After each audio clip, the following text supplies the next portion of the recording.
الفريكة من الأكلات اللذيذة والمعتبرة والفخمة، وبعتبرها أكلة مشبعة لأنه هي فعلا أنا بحس لما تتاكل الفريكة بتشبع أكتر من أكلات الرز، وأنا بحب طعمتها، فهي بصراحة من الأكلات العزيزة على قلبي. بالطبيعي إلى طريقة طبخ معينة متعودين عليها، ولكن ما بيمنع إنه أحيانا نطبخها بطرق شوي جديدة. فهالمرة حبيت أعملكم إياها على شكل طاجن، اتطبخت بصوص أو مرقة اللحمة اللذيذة اللي انطبخت كمان مع مجموعة من المطيبات الرائعة، خضار ظريفة جدا عطت بعد رائع لشوربة اللحمة.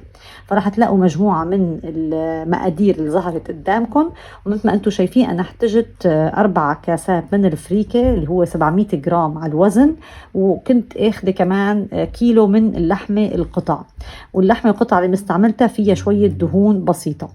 هلا حاليا اول شيء بديت فيه تشويح البصل، طبعا بتحبوا بزيت او بسمنة اللي بتفضلوه، اهم شيء البصل ينشف ميته ويبتدي ياخد لون بني خفيف. هون بقى بننزل بمكعبات اللحمة، ورح نطول بهالمرحلة تقريبا 10 دقايق تشويح. هلا لانه انا كنت حاطه زيت قليل بخيتك بخت زيت بسيطة كمان على الوش لحتى بس يعني اقدر اشوح بوجود مادة دهنية بسيطة. مثل ما قلت لكم بدنا نطول شوي في عملية التشويح، والنار عالية من الأول، يعني اللحمة بتنزل على نار عالية ومنضلها عم نقلب فيها مع البصل اللي بيستمر بإنه يتكرمل شوي على هالنار العالية لغاية ما نحس إنه اللحمة غير لونها من كل الجهات. وهون بقى بعد مضي هال10 دقايق تقليب بنزل بقى بالثوم. الثوم ما بده يتقلب كتير، يعني يا دوب أقل من دقيقة، وفورا بنزل بالكمون معلقة صغيرة، يعني ما مليانة كتير، تكون عادية، ونص معلقة صغيرة من الفلفل الأسود. وبعدين بغمر اللحمة لغاية ما تتغطى بس بالماء، بتحبوا مي مغلية أو مي عادية. بنغطي الطنجرة وبنستنى على نار عالية لغاية ما يغلوا مع بعض، وبنستنى 5 دقايق على نار عالية، بعدين بنوطي النار يعني ساعة أو ساعة ونص حسب نوع اللحمة عندك لغاية ما تستوي، بحيث تدخل فيها السكينة بسهولة. أهم شيء ما تتهري اللحمة، نحن بس هيك وصلت إنه بدخل فيها السكينة بسهولة رح ننزل بقى بالطماطم وفلفل أخضر، ومثل ما أنتم شفتوا مرة تانية فلفل أسود اللي كان مسكوب بمقادير الفريكة، وكزبرة والسبع بهارات بهار حلبي، ومكعب مرق أنا ضفته لتعزيز النكهة، لأنه أنا كل شي توابل عندي بدي أنزلها مع شوربة اللحمة. وهون بقى بعد ما غلوا مع بعض بوطي النار، بيقعدوا مع بعض تقريبا نص ساعة.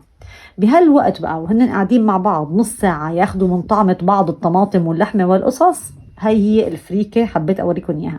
شفتوها بإيدي بالأول قبل الغسل، ووريتكم إياها بعد الغسل كيف صارت. طبعا بعد الغسل يصير لونها بقى نظيف وتخلصت من قشور القمح اللي موجودة عليها مع الغسيل والشطف بالماء. فهلا حاليا بحط بقى سمنه، والسمنه لازم تكون حيواني، سمنه بلدي حتى تعطيني بقى الطعم الطيب. ومنضل بقى عم نشوح بهالفريكه على نار وسط لغايه ما لونها يصير محمر، تشقر كويس، تنشف تماما معنا. يعني هي مو كانت مغسوله واخذه رطوبه، كلها رطوبه رح تروح وتنشف الفريكه. وشايفين كيف تحمصت، بنضل عم نقلب، تاخد وقت، يعني انتوا بتضلوا عم بتقلبوا، بتروحوا بتجوا عليها وبتقلبوا فيها، تنتبهوا اهم شيء ما تتحرق، بدها تتحمص مزبوط. بهالوقت اللي خلصنا فيه التحميص بقى بننزل باقي كمية الملح. عندي انا كنت منزله بالاول حاطه بس معلقه واحده صغيره من الملح، وكنت حاطه مكعب مرق مع اللحمه. لما هلا بدي ارفع اللحمه حطيت معلقتين كمان، فصار مجمل الملح 3 معالق صغار من الملح. صفيت بقى الشوربة، وبزود بقى مي لغاية ما يكملوا السوائل 7 أكواب من السوائل، وبتركن يغلوا كتير كويس مع بعض.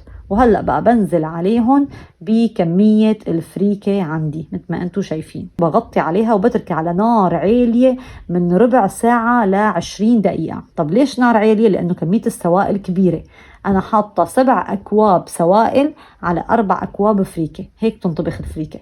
سوائل كتيرة على نار عالية أول ربع ساعة أو 20 دقيقة. لما بتصير السوائل على مستوى الفريكة، لو بدنا نكمل طهي بالطنجرة بنوطي النار نترك ربع ساعة. لو بدنا نكمل بقى الطهي بطاجن، فالطاجن عندي دهنته سمنة، أخذت فورا الفريكة بعد ما صارت مستوى الماء أو السوائل مع مستوى الفريكة، أخذتها وبدأت أصبها في الطاجن مع وضع طبقات من اللحمة عندي لغاية ما خلصت، وتركت شوي لحمة مثل ما انتم شفتوا على الوجه، ورصيت بقى شرايح طماطم، وهذا شيء اختياري بس أنا بحب أعملهم شكلا وطعما، وبدهنهم بالسمنة وبرشهم بالملح، وممكن ترشون كمان رشة فلفل أسود لو انتم حابين. هون بقى بغطي طاجن الفريكة كتير كويس بالورق الفويل السلوفان، وبدخل على الفرن درجة حرارة 200، كنت مشغلة فوق وتحت. هلا برجع بدخل مرة تانية بعد ما خلصنا يعني النص ساعة وشربت الفريكة المي، برجع بدخل 5 دقايق تحت الشواية لحتى بس هالطماطم كمان تستوي. أكيد يعني أنا بدي إياها ما تطلع طعمها إنه كأنه طماطم عادية، لا بدي إياها تاخد هيك على الشواية تنشيفة بسيطة، فلذلك رجعت دخلت 5 دقايق تحت الشواية. ولحتى أحمي اللحمة شفتوا يعني كيف كنت حاطة فوق اللحمة شوية سلوفان فويل حتى بس اللحمة عندي ما تتحروق. وبعدين طاجن الفريكة ولا ألذ ولا أروع، كتير كتير طيبة. جربوها بهالطريقة تغيير شكل عن الطريقة التقليدية لطبخ الفريكة، وألف صحة وهنا على قلبكم.